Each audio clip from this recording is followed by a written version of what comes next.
Well, as we've heard today and as we've heard throughout the process in this bill, this is a technical bill. It's very technical. And we keep hearing standards and that it's just about standards. It's more than that. It's about measurements and whether we are weakening our measurements in the state of West Virginia. And it's clear that we are. I think the Vice Chair has done a great job, but we were able to find out that we are changing our measurements, and we're going to allow for the opportunity for more carcinogens and non-carcinogens into our water. There's just no doubt about it. When we talk about permittees, we're really talking about polluters, and that's what's going to take place. And this was sold as a jobs bill from the beginning, but yet we haven't really heard anything about jobs. When I first came to the legislature years ago, it was following the Sego mine tragedy, and it was horrific. And the legislature convened, ran in here, and passed protections for miners.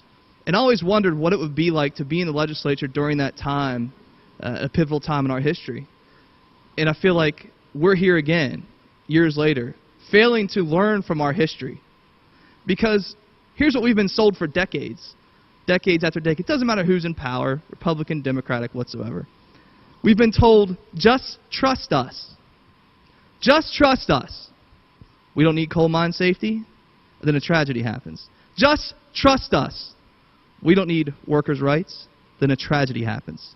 And on this bill today, we've been sold, just trust us. The water will remain clean, and the jobs will come raining down. Just trust us. Well, I like evidence. I like facts. I've been waiting for that on this bill of when these jobs will come and how. But what we've heard from those who are in favor of this bill that if you're against it, you're just against industry. You hate jobs. You're just not one of us, and you don't count, and you just hate industry. No. Love industry. It's a good thing when people are working. But I think it's appropriate for a legislator to ask, when we're told jobs, to just simply ask, how many? When? And when you get an answer in the negative, and you can't affirm the fact that there will be any, then I think it's our right and our duty to stand here and say enough's enough. We're not going to fall for it. We're not going to drink the corporate Kool-Aid. We'd like to drink the actual water years from now.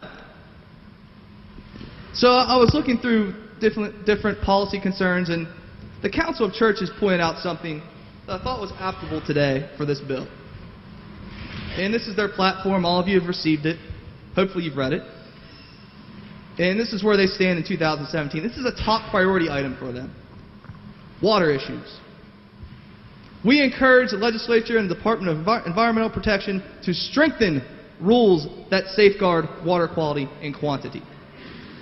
When you are weakening the rules, of how we will gauge water flow and assuming that more dilution will take place so that those who are participating in the state of West Virginia, in our waterways, which tourism is a huge industry. In fact, it's about the only thing we have going right now. And now we're saying if you want to come to West Virginia, you could be in an area without proper warning, as the amendment from the gentleman from the 37th tried yesterday, without proper warning of what's going on around you, that there will be more carcinogens and non-carcinogens in the area. And we're saying, hey, this is a tourist attraction. Come on in. Don't forget your sunscreen, your bathing suit, and your hazmat suit. And I'll leave it at that. Thank you, Mr. Speaker.